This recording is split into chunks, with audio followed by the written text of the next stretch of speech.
to explain the benefits of being bilingual. Most of you have already enrolled in this class, Chinese for the Business World, so I don't have to explain the benefits of being bilingual in the 21st century. However, for those who are undecided, let me give you some reasons to sign up. To start with, let's look at some research on the overall benefits of being bilingual. In the mid-20th century, the perception was that being bilingual was a negative. Immigrants around the world were struggling to learn a second language. Schools pushed children out of special classes and into the national language as soon as possible.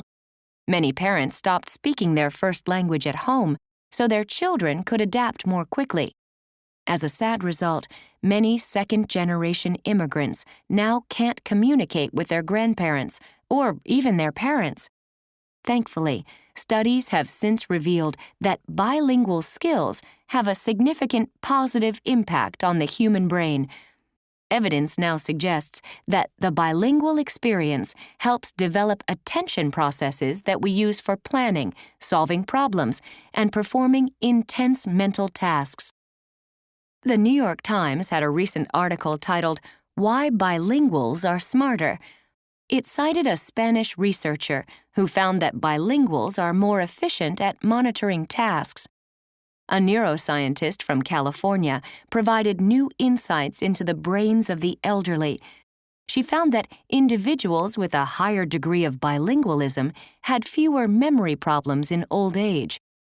Some studies have even found that bilingualism changes brain structure. In fact, advice columns tell us to learn a new language after we retire if we want to keep our brains healthy. While all this is fascinating, most of you are more interested in how learning a second language can help you in the job market. An executive hiring company in Los Angeles reports that in Latin America, Europe, and Asia, almost 90% of recruiters stress the importance of bilingualism in today's global economy. And it's not just high-level jobs that are filled faster by bilinguals. A luxury hotel in Washington, D.C. reports that the 500 members of its staff come from 42 countries and speak 20 languages. The Director of Human Resources says bilingualism is not required but definitely desirable, especially for promotion.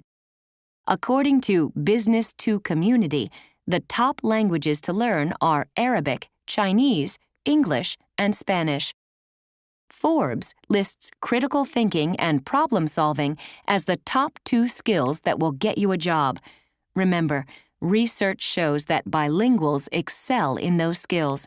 However, I will say that I have found no support that knowing a second language has other tangible benefits, such as higher salaries for employees in the same job type. At any rate, make sure you list language skills on your resume if you are truly fluent. But don't try claiming you are bilingual if you've only taken one Spanish class. A top recruiter at Nomura Financial says that his company does not officially check language skills. However, if a second language is claimed on a resume, interviewers may speak in both languages as a test. In addition, knowing the language alone is not adequate. Knowing the culture and customs of another country is also important.